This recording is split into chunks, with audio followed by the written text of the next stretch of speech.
Hey, Chris, welcome to the show. Thanks for having me. Fun to be here. So you had so many interesting different roles in your career, as an operator, investor, advisor, board member. But I thought it would be a good place to start the conversation was, your work at Patagonia and especially working in the e-commerce business. Can you talk a little bit about, what was your experience back then working at Patagonia? Sure. Yeah. No, and I'll try to be efficient, but it's sort of a winding road of how I got there. I got out of school before the internet in the early '90s and had worked at a consulting firm and then at bigger firms like AT&T and Macaw Cellular. But when AT&T bought Macaw, I knew I didn't want to work in that kind of environment again, and so I started looking for something just different. And I got wind of a product leadership role at Patagonia at their headquarters in Ventura, California. So I wound up getting the job and moving down there in '95. But I'd sort of gotten exposed to the very early days of the internet in my previous role. And so even though it wasn't part of my job mandate, I started basically agitating for the company to sell online. And so the company was and still is owned by its founders, Yvonne and Melinda Chenard, and they are sort of famously anti-technology. So they didn't really want to hear about it, but I persisted. And finally I said, look, why don't we do this? Let's create a 1-year contract position as head of e-commerce. I'll take that position and I'll build you an online store. And if you don't like it, you can fire me and shut it down. So I tried to de-risk the choice as much as possible. In the early days of the internet, it's interesting. There was, this was early. Everything about this was sort of new, and it's hard to play back the tape if you weren't there at the time. One of the things that Patagonia had going for it was, in addition to being a retailer with its own stores, they sold both wholesale and through their own catalog operation. So they already had a distribution center, customer service operations. So in terms of the actual lift of putting them online, it was actually relatively light duty. The biggest decision and the biggest kind of mind shift at the time was, what should a brand do online? What is our place? What is our responsibility to our customers in the digital medium? And that was the most interesting set of conversations, which is, how does a brand put itself online in a way that is both true to the brand and serves the business interests? So it was just a great learning opportunity for me to think about that intersection of brand and business and technology at the very beginnings of kind of the internet era. Patagonia has such a unique brand identity even today. And it's ironic that it almost became a mascot for venture investors to wear a Patagonia vest, even if they're so anti-tech. How do you see Patagonia as a brand today? So, and again, this is, interesting to think about different kinds of companies. One of the reasons why I do what I do is I just believe deeply in the power of founders, that founders are extraordinary people, and it's the vision and energy of founders that creates great companies. So the fact that Patagonia has never raised outside capital is sort of not really the point. The fact to me that it's still a founder-led business, and that the ability to stay true to a vision through many different kind of business cycles and growth and change in the business and the world around them, that's what's allowed them, in my view, to continue to hew to a very clear, strong brand identity and not get distracted by the way the commercial winds are blowing. So the brand, I think, has always stood for a deep commitment to quality and to the outdoors as a basically preserving the wild spaces so that we can enjoy them as humans, and doing that in a way that is as light impact as it can be on the world. It's sort of, again, ironically, it's a company that sells things, and I think they've never lost sight of the irony of that, which is we are part of the consumer economy, and yet in many ways we believe that economy has lots of negative externalities, and so sort of walking that knife edge of authenticity while pursuing a business aim, I think it's just a really fascinating kind of case study in what does it mean to build an authentic brand that cares for people in the environment in the context of late stage capitalism. It's not an easy balance to strike. Also, if you look at like what other brands and where fashion as an industry has moved, or consumerism, like the Zara's and H&M's, where fast fashion is a thing where you use anything for one season, or and then it's out of your closet. Well, exactly. I think Patagonia is the only one which will offer you, will fix your Patagonia vest or sweaters that you have, and we want you to own it for as long as you can. I think I haven't seen any other brand do that, because it's anti-sales mentality, right? You want to sell more versus sell less. Exactly. No, and I think if you were driven purely by market forces, let's say it was a public company or owned by shareholders that just wanted to maximize return, you wouldn't do things like that. But because it's still owned by the founders, they have the freedom to pursue things that are authentic to them as humans and their values, but allow them to sort of find a middle path in a world of maximizing return. They're not maximizing return; they're maximizing the total, if you want to say, the completeness of the brand and the brand experience. So at what point did you get into early stage investing? So that was, again, a bit of a winding road. I had, when I was at Patagonia, it was sort of clear to me that the internet was happening in Silicon Valley, and I needed to figure out a way to get there. So I wound up applying to business school, only to Stanford Graduate School of Business. And I figured if I get in, I'll go, and if I don't, maybe I'll just move there. I didn't know how I would solve the problem. And I was lucky enough to get in. I would have been in the class of '99. But the guys that I hired as my outside vendor to build Patagonia's site, because Patagonia had no native software engineering or digital design capability at the time. It was a bootstrap company, 5 or 6 people who, a combination of graphic design and CS undergrads that had basically mostly dropped out of UW-Madison. So they were based in Madison, Wisconsin. They moved their little company to San Francisco right when I started school.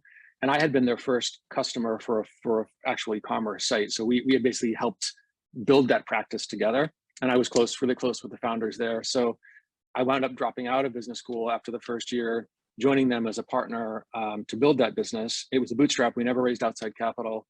We got it to about 50 people and about 15 million in revenue. And then, this is 98, 99, and we could sort of feel the world closing in on us in terms of lots of people have raised a lot of money to pursue the same opportunity. So we wound up hiring an investment bank that no longer exists called Robertson Stevens to run an auction process, and sold the business to a public acquirer called Sapient in 99. So that was sort of my first experience of been involved at the beginnings of a company all the way through the liquidity cycle.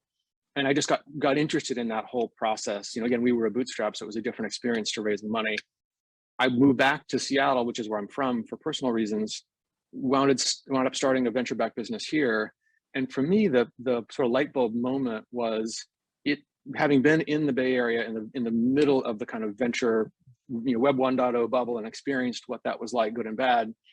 Seattle was such a weird place to practice that work, because it's so deep in engineering talent, because of Amazon and Microsoft, and now most of the big platform companies have engineering teams here. We're so blessed in terms of the depth and diversity of our engineering community. But as a founder community, it's still very weak. Most people come here to be employees, and some subset discover that they're really more entrepreneurial minded. But there wasn't a natural community of entrepreneurial energy where everybody was connected, and meetups and fundraising, and that just felt like a hole in the market based on my experience. So I wound up starting a fund in '98, really, which is calling it a fund is sort of grandiose. It was my money and my original co-founder's money and other founders that we knew in town who'd experienced that same problem, and said, hey, let's get together. We'll do the work, but let's get some capital together to try to provide first dollar risk capital to founders who want to build a Silicon Valley style business, a really, really great high growth venture scale business.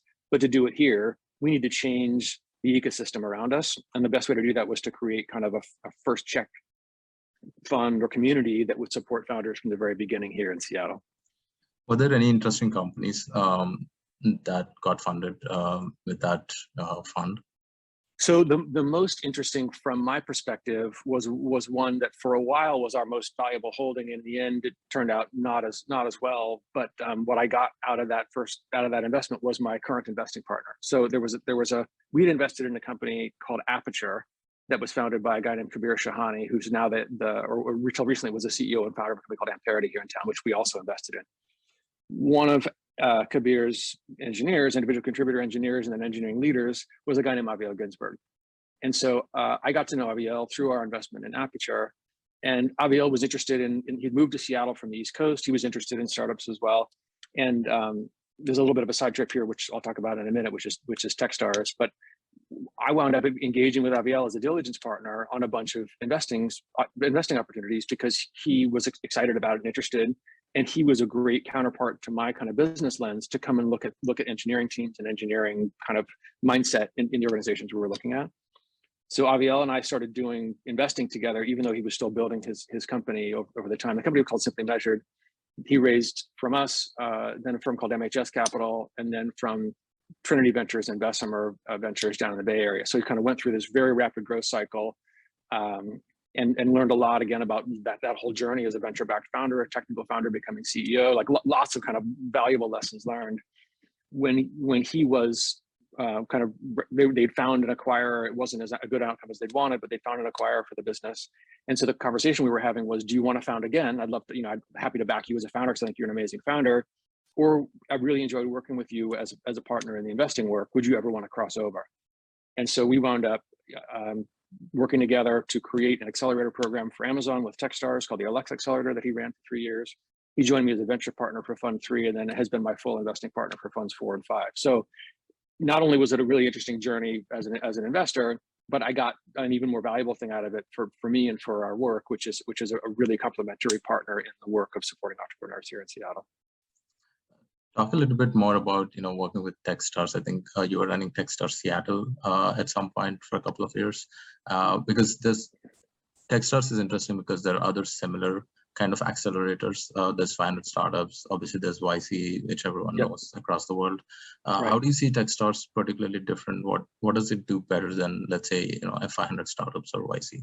Yeah, no, great question. And I'll give you sort of the history, which is when we were starting Founders Co-op, which was in 2008, YC was just getting started, and we had this same idea of a community of founders. So we were really inspired by what YC was doing, and even kind of candidly kind of borrowed some of their best ideas in terms of we still have on our site an application form which anybody can walk in. You don't have to be referred into us as a firm.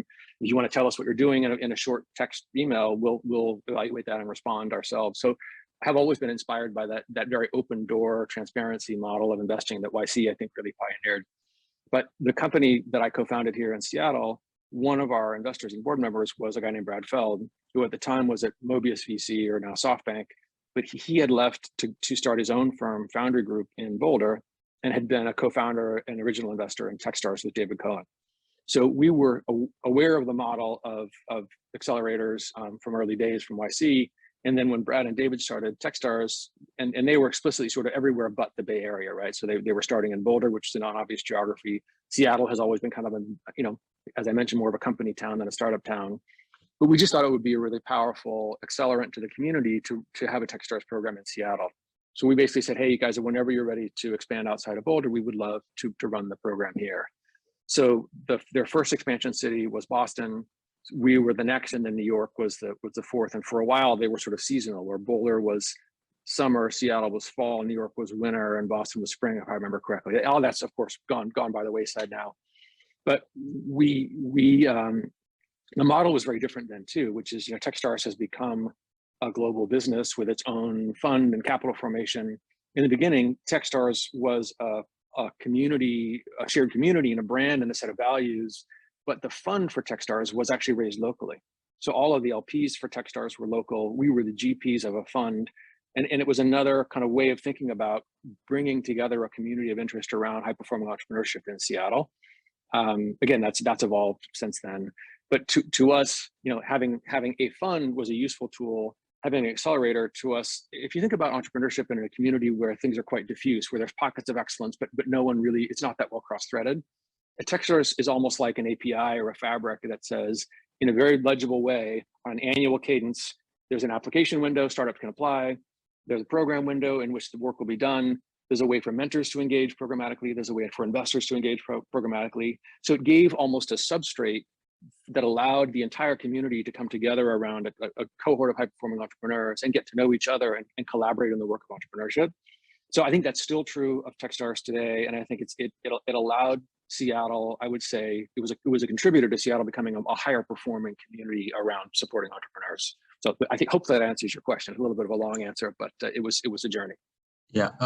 So you then started Founders Co-op after Seattle, or no? This is what's always confusing is that we started the fund first, and the fund has always been the through line of the business. TechStars was, in our view, a companion project, but for lots of reasons I can go into, a fund is a better business for the owners, meaning for the GP, than running an accelerator. And as an entrepreneur, as much as I love Brad and David and the TechStars community, it was always somebody else's company.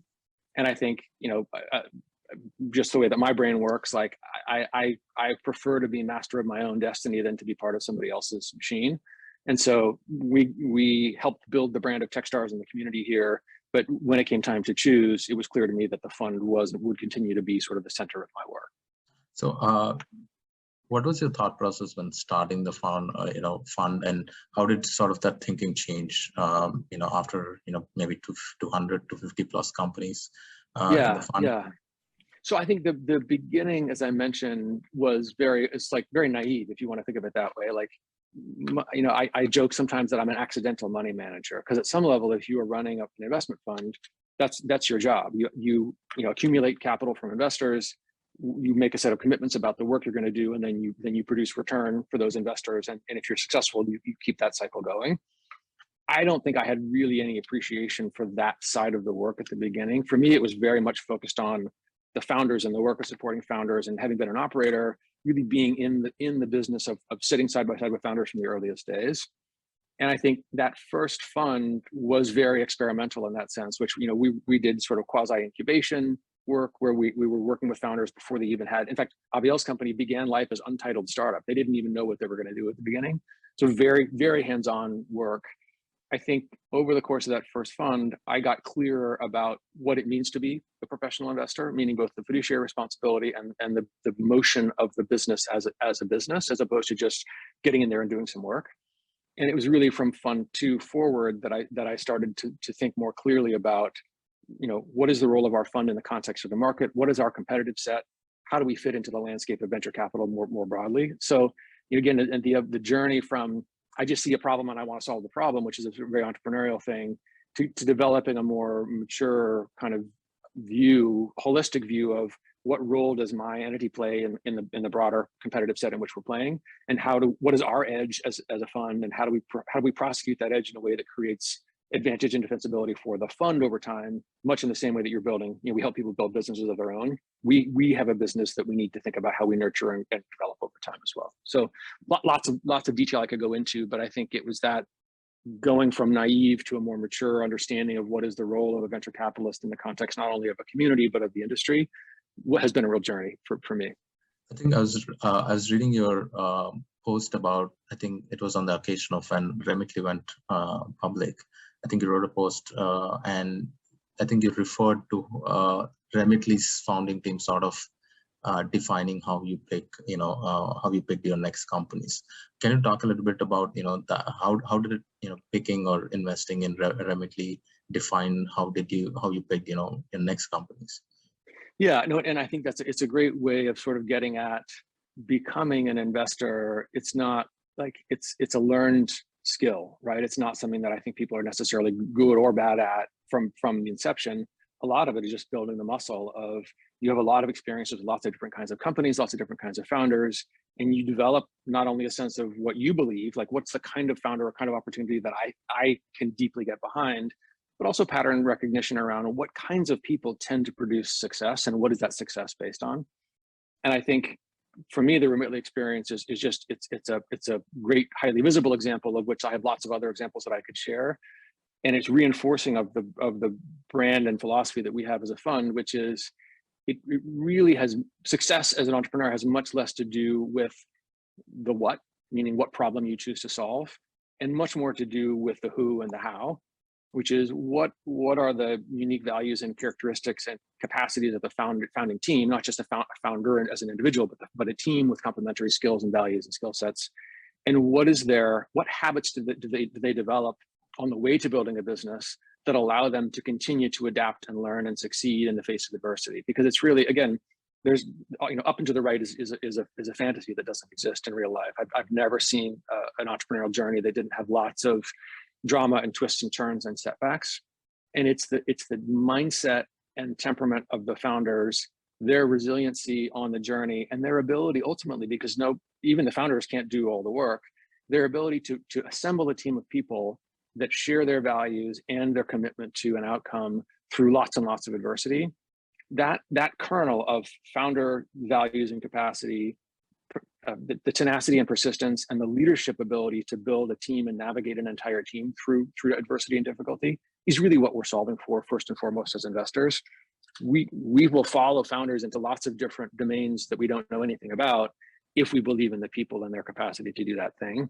And for us, so Matt, the original founding CEO and still the CEO of Remitly, was referred to us by another investor. He had, this is all kind of out in the world. I'm sort of retelling his story, but he had experienced as a leader of Barclays Bank's business in Kenya, what it was like on the receive end of the remittance business, how important remittances were and how broken that experience was for the customer on the other end.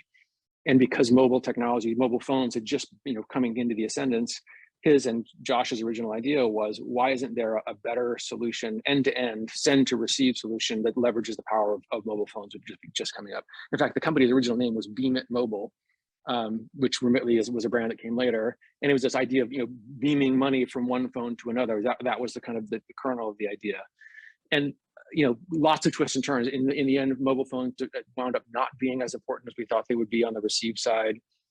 I could go chapter and verse about all the challenges and difficulties and reimaginations we had to do, or the founders had to do, and I was a participant early on. But it was the quality of the founding team, Matt, Shavas, and Josh, and their resilience and ability that is the sort of the beacon for me, not the business itself or the software, the technology, or anything else. Just going back to what you said when you were going to work for Patagonia, you said the internet, the coming of internet was very clear. And if you combine the same logic with, what is happening with Web3, a lot of people, tend to look at Web3 as the next thing. And it also intersects with what Remitly does, right? In payments and, cross-country, cross-border payments on remittances. And it is, sort of like the number one use case you get pitched as, a Web3 use case. So combining those two things, do you see Web3 as important as the hype? How much do you see that there's a legit use case? And since you work with Remitly, you're probably one of the best person to ask this question. Can cross-border payments actually work with Web3? Yeah, no, I think it's a great question, and I will say up front, I don't think I have answers to that question, but I have opinions that I'm happy to share. I will say that my clarity and conviction around the importance of the internet in the middle 90s was much stronger than it is about any other technology before or since. And one of the things that I've noticed about the venture capital industry, or the tech industry broadly, is that there's always a desire to find the new thing. And so there tend to be waves of enthusiasm around technologies, some of which have proven to be deeply important and some of which have not. One other example, a few, maybe 5 or 7 years ago was drones. Everyone was sure that drones and UAVs were going to be a big deal, and huge wave of enthusiasm and investment. And I think we have yet to see, other than in a military context, that enthusiasm being merited in terms of commercial outcomes. So you develop a certain skepticism as an investor about the new thing, because I would say in some cases it's absolutely foundationally true, and the internet was and is that. Cloud infrastructure, the shift to the cloud, absolutely is one of those things. Is Web3 one of those things? I frankly am skeptical. I have yet to see evidence that it matters in the way that its enthusiasts say that it does. But the future will tell us. I don't think I'm right or wrong about that. One thing that I will say based on my experience with Remitly, is I had gotten a much stronger appreciation for the values and the reasoning behind regulatory frameworks around cross-border payments. And I think there are both national interests around fiat currencies and the ability to control your own destiny as an issuer of currency. And then there are all kinds of, I think, well-founded regulatory limits on cross-border transfers having to do with criminal activity, whether it's drugs or child trafficking or organized crime, you name it. So I actually think that both the government's interest in its own currency and the government cross-border interest in maintaining a regulated framework around how money moves across borders is well-founded and based on this common interest, based on the social good. So in many cases, what I see in the Web3 environment is it's less, certainly there's interesting technology at work around distributed permissionless activity. It feels to me more like almost a religious or political agenda than it does a technological agenda, which is there is a desire and a certain kind of segment of the society for, you know, freedom from government, right? So the anarcho-libertarian mindset that, you know, we shouldn't have to comply by anybody's rules, and it should all be self-organizing and democratic, and, you know, we're going to go our own way. I actually think that is wrong, that leads to bad societal outcomes. So not only am I skeptical of the technological merits of Web3 as the new thing, as the foundational technology of the internet going forward, I'm also frankly skeptical of the rationale for why it needs to exist, which is, to me, the internet, despite its challenges around social media and other things, has brought lots of material benefits to the world in terms of, you know, communications and connectedness and efficiency of business and all kinds of things. I don't share the values of the Web3 community in removing the power of the state to control its own currency and to control negative behaviors, negative externalities of society, both within and across borders. So, you know, we'll see how that all plays out.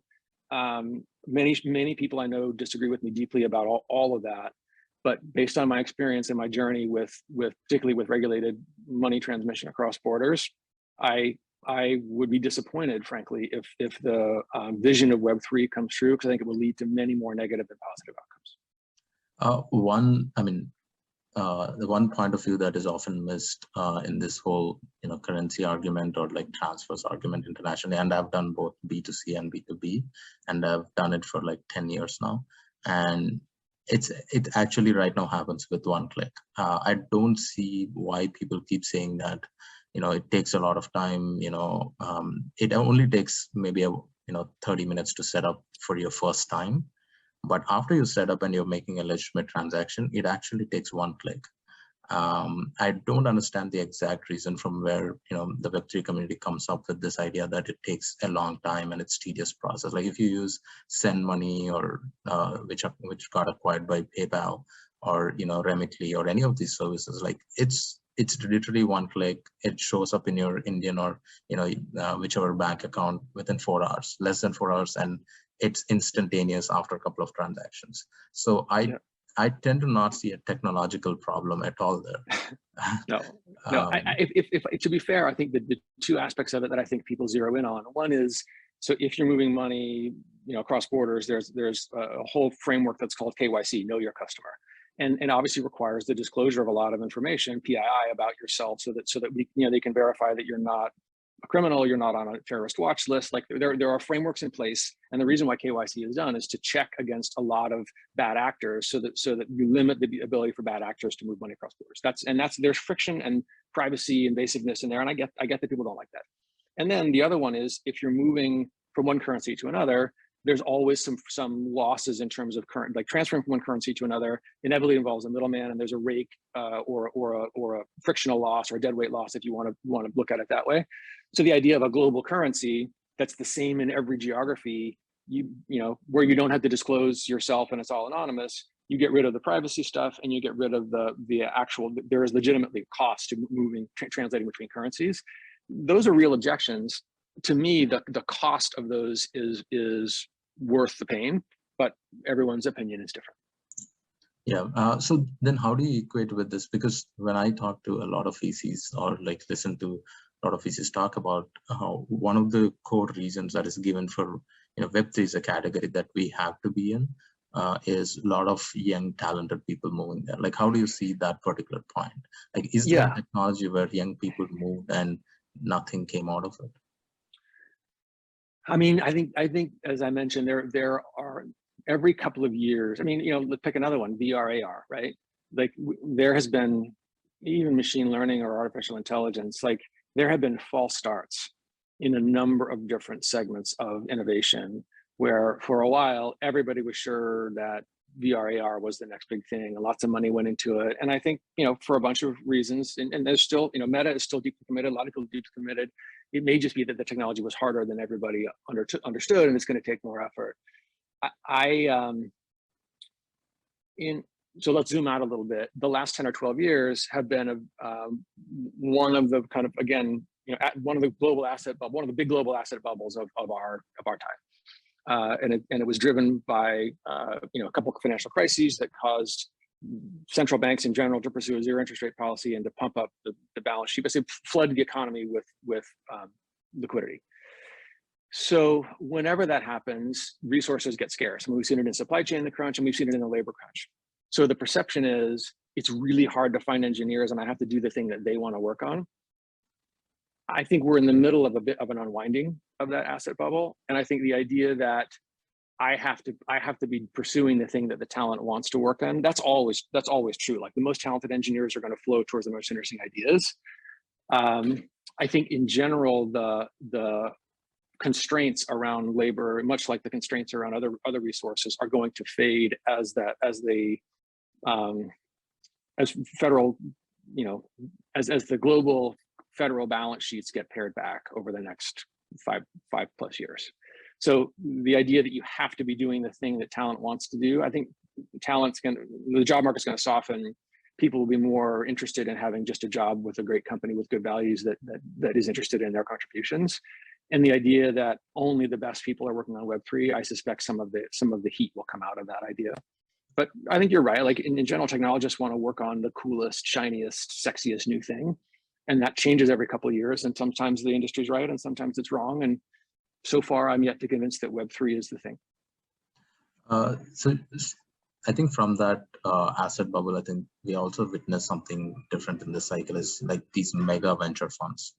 Right, we've seen more than $1 billion venture funds. I think we've seen $4 billion funds from A16Z. And whenever I see a large fund, one of the thoughts that comes to me is somewhere I read, like, if you're diversifying too much, you're actually correlating. Like if I end up investing in a bunch of companies in India, from US and Africa, what I'm really creating is an asset class which is correlated to S&P probably, right? And I feel like this is probably the same effect that you would, come up with when you invest too much money into, let's say, I take $1 billion fund and I invest 10 million each into a seed stage company. Am I generating outsized return, or am I going to generate, another S&P sort of ETF sort of a return? So is there a size where the venture economics break and sort of don't make sense? Yeah, I mean, I think there's a bunch of different things in there that we should probably tease apart. One is, and to put in context why money might have flowed to these kind of later stage or crossover funds is, if you look at the early days of the internet, or just in general the IPO market, it used to be that a company would go public much earlier in its life cycle. So the private equity market and the public equity markets would essentially pass the baton much earlier on. And usually most of the money that goes into private shares lives on the public side of the balance sheet. So there's VE, there's VC, there's private equity, and there's publics. What happened over the last cycle, and probably, I don't know, maybe Facebook, when Google went public quite early and at a very small valuation, Facebook was one of those companies that carried its valuation quite a ways in the private markets before going public, and that became much more common. So from an investor perspective, I think you had this perception that in order to capture the returns that previously would have been available to the post-IPO market, you had to shift money into the private side. So there was investor LP demand to get into the market where the return, because the returns were out of scope for them if they were public markets investors. So there was a push function of money trying to get access to private market returns. That was a phenomenon, and again driven by the asset bubble. But if you set that against the question you're asking, which is what are the returns expectations of venture capital versus the returns expectations of private investing, venture has always been considered a risky market where it's highly illiquid, there's a lot of failure, but the rate of return of your winners outpays for all the rest. And so a venture fund, the expectation is because you have to sit on the money for 10 plus years, the returns have to be, pick a number, 3x net over the life of the fund, or 3 to 5x net. And of course, the larger the denominator, the bigger the fund, the harder it gets to put those kind of turns on money. The mathematics get really, really difficult. So I think you're absolutely right. As a general rule, as funds get larger, their ability to produce the kind of returns, that risk-adjusted returns that investors are demanding, gets harder and harder. In a 10 to 12 year asset bubble, it maybe looked like it was going to be possible. You had big funds like Tiger Global and Coatue and others that it looked as if that was going to be possible, and LPs continue to refresh them every couple of years with 10 billion plus in capital. I think we're now seeing the other side of that bet, which is it feels like the IPO market has closed, valuations are collapsing. A lot of these funds that had both public and private books, they've seen a big drawdown on their public side, and the private side valuations are moving. They're stickier because it's based on private financings, but you're starting to see a deflation on both sides of the balance sheet. And I think, to your point, whether you had a concentrated strategy or a distributed strategy, the larger funds are going to really struggle to post the kind of marks that investors, I think, justifiably should demand for the illiquidity and risk of those funds. I think another sort of phenomenon that happened, I think, is these large funds converting, positioning themselves to hold their equities in the public market. Like I think Sequoia did it, A16Z, and a bunch of other firms did it. And you, as a fund manager, like how did you think about that? And like, did you explore that as a possibility? And what is your general thought about doing that? Yeah, I mean, so again, every fund has a different team composition or different strategy. But my experience of raising money from the institutional capital markets is that, for the most part, investors don't like to have one manager that's covering a broad range of strategies. They like to be able to develop a basket of managers. Again, if you think of portfolio construction, you want public exposure, you want liquids and bond exposure, you want private equity exposure, you want venture exposure. Each of those is a bucket. And so the idea that if I give money to Sequoia, they're going to be running both an early stage book and a growth stage book and a publics book. As an LP, I don't like that. I want to be able to pick and choose and swap out my managers to construct the portfolio the way I want it. I think Sequoia has the power to do that because they've had the returns, and so maybe it makes sense and maybe it's a good bet. But in my experience if you don't have the brand power of a Sequoia, you're much better off as a GP of a fund picking your lane and deciding, I'm going to be the best fill in the blank seed stage manager that I can be. I'm going to be the best Series A manager that I can be. I'm going to be the best crossover person. In general, LPs would much rather buy from you if you understand your lane and you stick to it than if you try to blend a bunch of buckets, because you might be great early stage, but you might not be the best public markets risk manager. But in order to buy the product, they have to buy everything. And in general, it's not very customer friendly if you think about it that way. If the LP is the customer, it's not respecting the customer's wish for control over how their funds are allocated. So continuing the conversation in early stage investing, I mean, obviously we've seen a massive shift in terms of what valuations we can expect both in public and private. How are you thinking in terms of like investing in early stage or seed stage where you invest in next 6 to 12 months? Like what are the things you're looking out for? Like, are you actively investing? Are you excited to invest, or are you like taking it slow? Yeah, so we're currently investing out of our 5th fund. And I've been doing this for 14 years. And I think every fund has a 10 to 12 year life. And because we're pre-seed or seed stage investors, we expect our companies, like it's probably median 7 to 10 years to liquidity for things we're doing. So it's not that we're immune to the business cycle, but the business cycle is not a primary consideration for the work that we're doing. We're really trying to pick founders that are solving problems that we think have that kind of duration in them. And so, yes, I think, valuations probably will be more favorable for investors in the next little bit than they were in the last cycle. So maybe we'll get more for our money in terms of ownership. But on the flip side, our companies are going to be selling into a more difficult buying environment, right? If you selling, and to be clear, we mostly do enterprise software, whether it's developer facing or business layer facing. So it's people who sell tools to business one way or another. And when the economy is shrinking, businesses are more careful about how they spend their money. So we might pay less for an investment, but they're going to have a harder time growing revenue with the headwind of so it's like it all kind of comes out in the wash. Similarly, on the liquidity side, when it's boom times, we pay more to get it into investment. But if we have a liquidity event, an acquisition or something, we also tend to make more money on that side. In down cycles, we pay less at the beginning, but the liquidity premiums tend to be smaller as well. So really the tide comes in and the tide goes out. Our job is and has always been to pick the most inspiring, compelling founding teams working on the most compelling problems. And again, for us specifically, those problems tend to sit in the enterprise. What are the areas that you're interested right now in enterprise software specifically? Yeah, I mean, one of the things that I think was so interesting about the recent COVID kind of shock to the economy was, if you live in the technology business, it's easy to assume, because we all live and breathe software and all of our work tasks are software powered. No matter what kind of whatever we're doing, there's a tool that we're using to do it. I think what COVID exposed is how much of the economy is still running on what I would call legacy methods, face-to-face meetings, flying around to meetings, Excel sheets that are shared through email. Like, it's astounding what percentage of the economy still hasn't modernized its tooling. And what was powerful about, I think, about COVID was it helped shock a lot of those business leaders to realizing, hey, if we've been kicking the can on modernization of our infrastructure, we waited too long. And now we, and I think some of that will go away as the COVID, kind of panic abates. But I do think there has been a mindset shift in business leaders, which is, you can no longer afford to run a business through traditional means. You have to be looking for tools that allow, and frankly, one of the things that's driving it is a labor force. A lot of workers don't want to come into the office or don't want to come into the office in the same way. So you need to give your workers the tools to do their work. Increasing those tools have to be functional in a distributed fashion. So, like, as an investor in enterprise software, we just feel like there's so much headroom still in that macro phenomenon of existing incumbent businesses digitizing their business processes. Like, you could, everywhere you look, it feels like there's opportunity.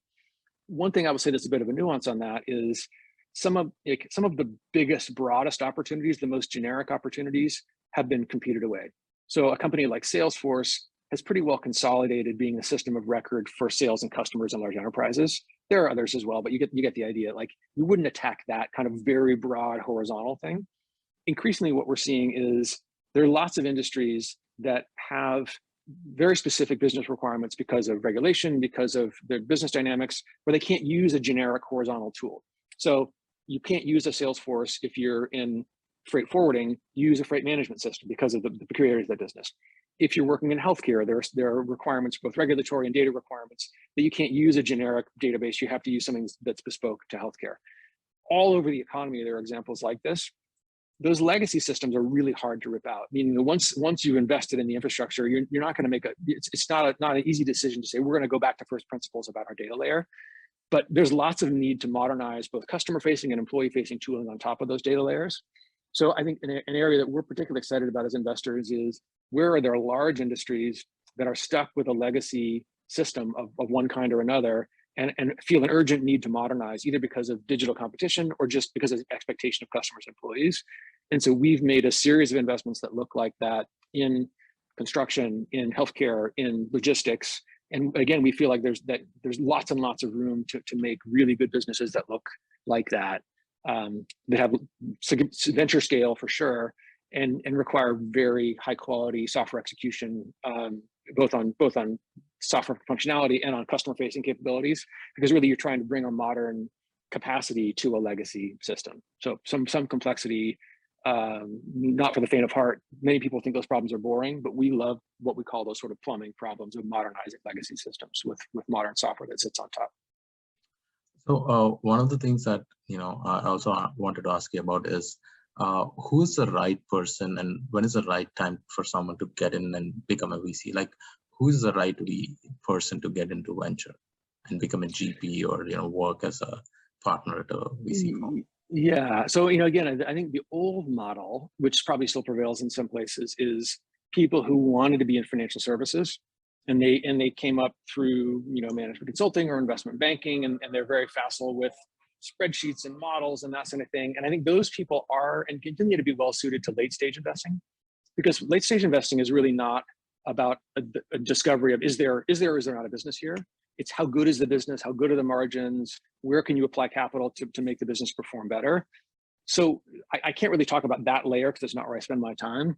I think what's happened as the capital requirements of starting a software business have collapsed because of open source tooling and cloud infrastructure, the bottom of the stack, where it's pre-seed and seed and maybe Series A, where it's really about working with founders to discover a problem and to build an organizational capacity for innovation, that feels to me like it's much less well suited to people who've had a background in finance or think of it as a financial services problem.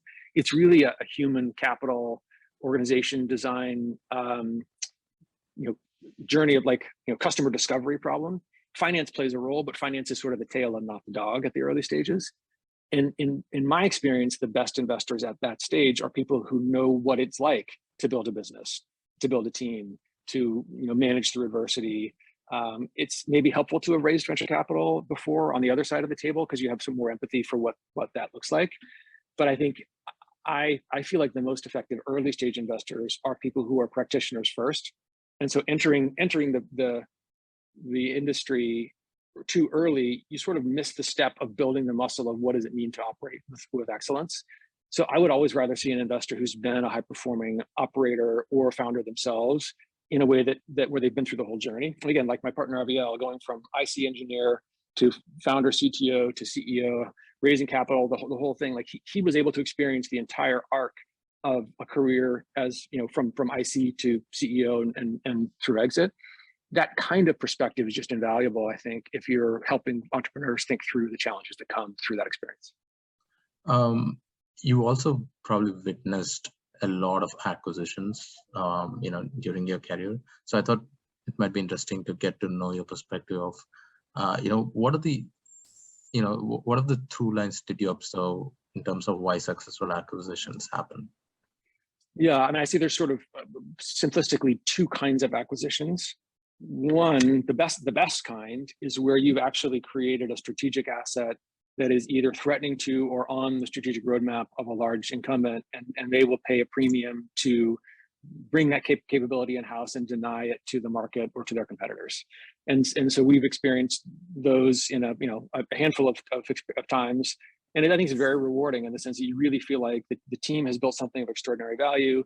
Everyone realizes a premium return, and the contributions of the team and the acquiring company are really significant strategically. They change the strategic capacity of the acquirer. Then those are just the best possible. Most acquisitions don't look like that. Most acquisitions are more tactical, which is a team has carried an opportunity a certain distance. They've built something of value, customers clearly want it, but they failed to prove to the market that there is a continued trajectory here, that it's more of a feature than a strategic capability. You can still do well. Everyone can do well, the acquirer, the acquiring company, and investors in those cases. But it's less satisfying in the sense that often the role that the team plays in the acquiring company is less strategic.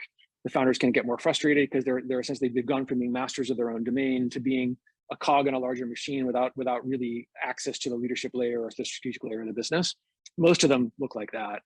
And then the kind of very bottom are sort of saves, which is the acqui-hire thing, where you've got a team of people that are highly capable. They work well as a team, and they're working on a direction that an acquirer is interested in. And maybe the investors get their money back, but it's really it's a team acquisition. So I guess maybe it's those three tiers of acquisition.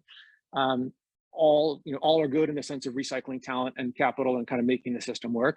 But the most satisfying are the latter. Are the very first category I described, the strategic ones. So we're almost at the end of our conversation. Yep. I want to end the conversation with one last question. You mentioned when you first moved to Seattle, Seattle didn't have a lot of funding, especially for early stage. In a lot of ways, we're still not equal to SF probably.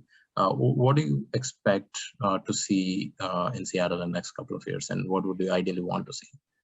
Yeah, I mean, there's a couple of things that are making me really hopeful about the next 10 or 20 years in Seattle's innovation ecosystem. One of which is, in addition to the big platform companies, the Amazons, Microsoft, we're beginning to have a really satisfying set of high growth companies that were newly founded recently and have gotten to the public market sort of very late stage kind of stability. Whether it's a Convoy or an Outreach or a Remitly, or more, even prior to that, like an Auth0 or a Zillow, where there are people who native to Seattle who've had the journey from founding to outcome. So they didn't just come as employees and work at big companies. Because living through hypergrowth is very different from being part of a big machine. You develop new skills and kind of awareness of what that experience is like. So we're already beginning to see a new generation of founders that are spinning out. So I think from a founder perspective, we have a much more interesting, diverse set of experiences that are feeding the founder ecosystem that we've had in years past. Second, because a lot of the Bay Area companies have had cloud engineering offices up here because of the talent pool, there's been a much stronger flow of talent up here, so even the talent pool even at the big companies, is more diverse and there's more flow and liquidity in the talent pool than there was when it was sort of monolithically Amazon and Microsoft. And last, and some of this is just due to tax policy, Washington, there's the new capital gains tax, but it's been a relatively low tax state. So there's been a number of entrepreneurs and investors that have moved from the Bay Area to Seattle really for tax favorability. And they may have thought that they were retiring or taking a step back, but inevitably they sort of come back into the market. So each of those has driven new energy, new diversity, and new kinds of investor thinking into the ecosystem. So we still aren't and will never be the Bay Area. We're a different kind of machine. But I have seen steady incremental progression in the quality and diversity and kind of vitality of our entrepreneurial ecosystem. And it's been a long journey and it's been slow, but I do think we're making significant progress due to those kind of three contributing factors. I know you have to go, so thanks for taking time and being generous with your time. No, it's absolutely my pleasure. I enjoyed the conversation. I appreciate being able to talk about it. And I think you've asked some really interesting questions that got me thinking about what I do and how I do it. So thanks for that. Thank you.